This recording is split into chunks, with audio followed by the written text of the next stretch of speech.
Welcome to the Pink Show. I'm so happy that you're here with me. We have so many things going on this weekend. Did I say it right, Tammy? Weekend? Yes, I finally said weekend the right way. Tammy has everything, what's going on in this weekend in the Bay Area. Also, we have Gleidson Martins, who went to talk to Anthony Moore. He's a Brazilian actor who's making his way in LA. We have what's trending on social media. We have my thumbs up or my thumbs down. So let's get started with Gleidson Martins. Anthony Nicholas Moore. He's a Brazilian actor in LA. Hey, Anthony, thank you so much for your time. Welcome to the Pink Show. Thank you very much. Thank you very much. It's a pleasure to be here. The Emmy consideration was for the Poly People. And Poly what People, is yes. that? So Poly People is a mockumentary series that we shot. It talks about a polyamorous relationship of these four people and their daily basis. Polyamory people, characterized by or involved in the practice of engaging in multiple sexual relationships with the consent of all people involved. Having four lovers means you need to be very mindful of balancing everyday life. I'm gonna put you to sleep. Guys, this is a room of peace. I mean, I'm down. I just don't know how to tell my parents I have 3 lovers, and one of them is a guy. So basically, it's just we cover how do they live, how do they deal with their relationships and everything that happens. And it's a hilarious.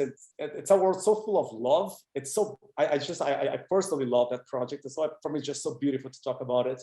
And we get different sexual orientations. Like we have a bisexual, someone that identifies as bisexual, non-binary, straight, lesbian, and somehow they all fall in love enough to move in together, to live together, to share their lives together. I know you filmed Poly People in 2020, which was a crazy year for everybody on the epic of the pandemic, right? Yeah. So now I know there's a new feature movie coming up.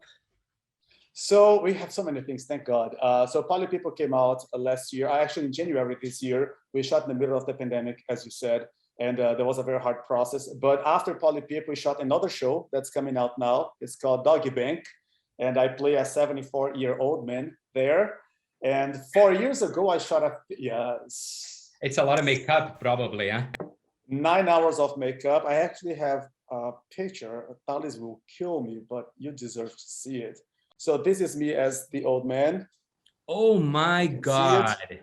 Yeah. Oh my God, my God, my God. No hair. No, that was a long process. So I play a 74-year-old man, and I also play a drug addict, a young guy with like a surfer, high on pot the whole time. He's very fun to make. And also I shot a movie 4 years ago. It was the first big one that I produced with more budget, and it's coming out this year. It's called Melody.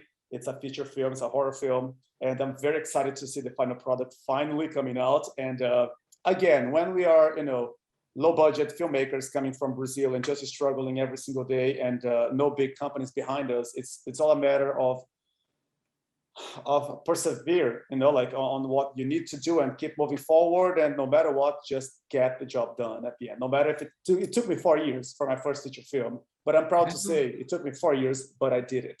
So, well, good for you. Congratulations. And also for the Poly people, you have the Breaking Glass production company is going to be distributing the movie, right? The company.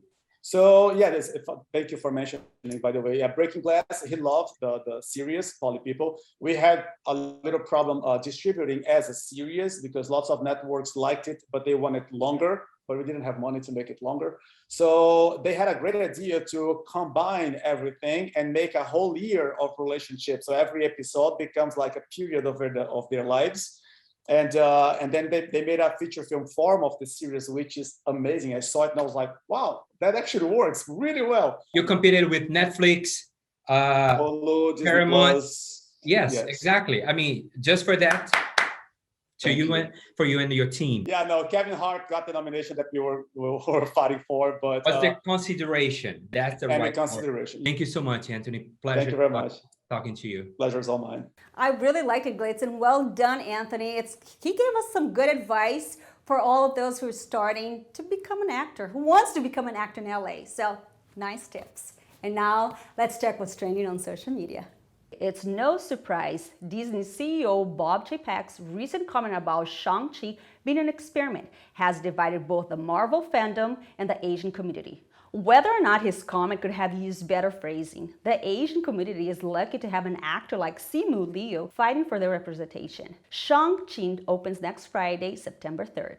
Hello, gorgeous! Former Neighbors 2-star Beanie Feldstein is set to star in Broadway's upcoming revival of Funny Girl as Fanny Bryce, the iconic title role that Barbra Streisand made famous. The news had Twitter and Gleeks rolling in their seats and mocking Lea Michele, who was trending, because the former Glee star has been coveting the role for years and has been ruthless in her quest, especially since Funny Girl was pretty integral to Michele's character on Glee.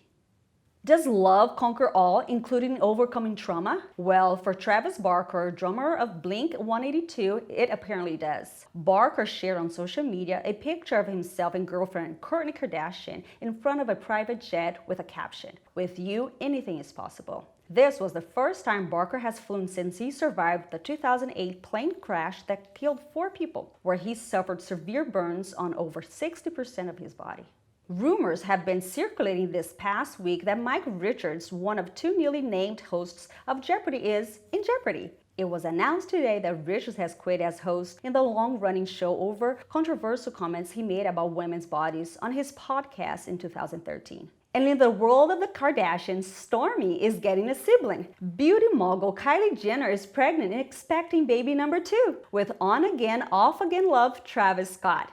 Yay! Welcome baby number 2. And now it's time for my thumbs up or my thumbs down.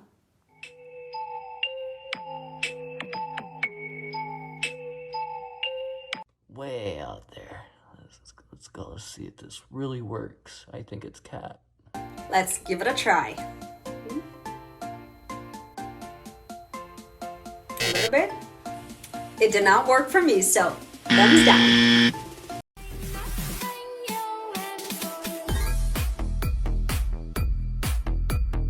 That looks amazing and so much fun. So here we go. Let's start with concealer on your lips. Instead of lipstick, I'm gonna use another eyeshadow for the pink one. And if this works, it's gonna be amazing. Now some lip gloss.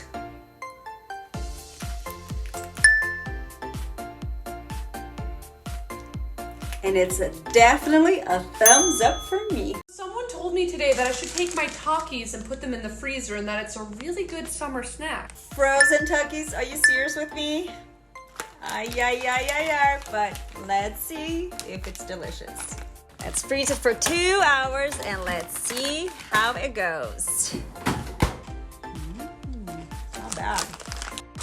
It's delicious. It's a thumbs up for sure. I'm having so much fun with these thumbs up and thumbs down. That one that I look like a little piggy, oh my gosh, but it worked. So it was a good tip.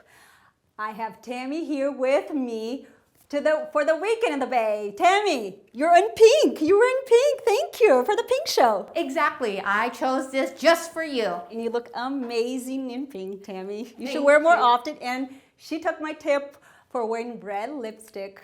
I did. Send some kiss to my audience. Said mwah. Mwah. Tammy, what do you got for us? We have food, we have music, we have plays, a goat rodeo, and something really special in the South Bay. Starting in the North Bay, have you ever wondered what your wardrobe means to you? Well, Love, Loss, and What I Wore, a play written by Nora and Delia Ephron, explores women and their relationship to clothes, is a must-see at the 6th Street Playhouse in Santa Rosa. Tickets are still available and prices vary depending on the day you choose. For more information, go to 6thstreetplayhouse.com. And how about taking a road trip? By way of a musical that is currently playing at Jack London State Historical Park in Sonoma. Join the fun as Broadway tour guides take you on an epic musical tour of the United States and celebrate everything that makes our country so great.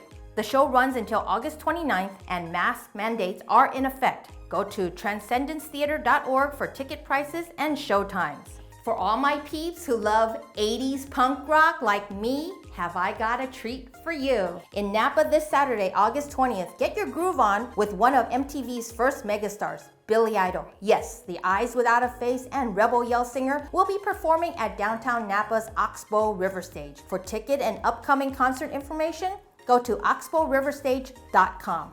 In Petaluma this Saturday at Terra Firma Farms, Poison Ivy Circus will be making its Sonoma County debut. The show features aerialists dangling from 25 feet in the air and dancers dazzling in the dark with LED and flow arts and much, much more. Doors open at 6 p.m. and the show starts at 7 p.m. To get more information, go to terrafirmafarms.com. Heading to Oakland, there's still time for you to check out I Do, I Do, a musical about marriage, part of the summer theater series at the Woodminster Amphitheater at Joaquin Miller Park. The show runs through the end of the month. For show information and their COVID policy, go to woodminster.com. It's a foodie and Instagrammable kind of weekend in Berkeley and in Pleasanton. So put on your favorite pair of stretchy pants. Foodieland Night Market returns to Golden Gate Fields in Berkeley. And for those of you who missed 626 Night Market 2 weeks ago, it's back this weekend at the Alameda County Fairgrounds in Pleasanton. Tickets for both events will be available online through eventbrite.com. No tickets will be sold at the door. Also in Berkeley, the UC Berkeley's Greek Theater welcomes back the musicians of the original and beloved Goat Rodeo Sessions, Yo-Yo Ma on cello, Stuart Duncan on fiddle, Edgar Meyer on bass, and Chris Feely on mandolin. Tickets are available online only, and the concert is happening rain or shine. Proof of vaccination status or a negative COVID test is required for entrance. For show information, go to calperformances.org. Across the bay in the city, are you looking to relive life before Pompeii's destruction? Head over to the Legion of Honor Museum to check out their latest exhibit, Last Supper of Pompeii, From the Table to the Grave. The last day to see the exhibit is August 29th. And in the Mission, don't forget to pull up to Evolved SF for their current exhibit, Mission Art and Comic Expo, which features artwork from people of color and from within the LGBTQ+ community. To learn more, follow at Evolved SF and at Mission Art and Comic Expo on Instagram. Over in the peninsula, nothing says summer than hot cars. The San Mateo Rotary Club is holding their first annual classic car show at the San Mateo Event Center. Check out classic and vintage cars, live music, food, and a live auction. The fun begins on Saturday at 10 a.m. Admission is free, but it will cost you $10 to park. For more information, go to RotaryClubOfSanMateo.com. And finally, in San Jose, there's a cool exhibit at the San Jose Museum of Art you need to check out. Hi, I'm Sarah Batten, Executive Director of the San Jose Museum of Art. I'm very, very excited to invite you to come see our new exhibition, Hiro Steyerl, Factory of the Sun, and we'll be up for a year here in downtown San Jose. Please join us. Tammy, that was amazing. So many things going on the week in the Bay Area. I'm super excited. Wait, what is this? Does it mean I need to go? Is that it? Tammy, we need to go. But before we leave, if you are an event organizer and if you want your event here on our show, what do they need to do? They need to send an email to The Pink Show at newsupnow.org. So did you get that? To The Pink Show at newsupnow.org. Now have a beautiful weekend and I'll see you next week. Ciao! Ciao! Have a good weekend!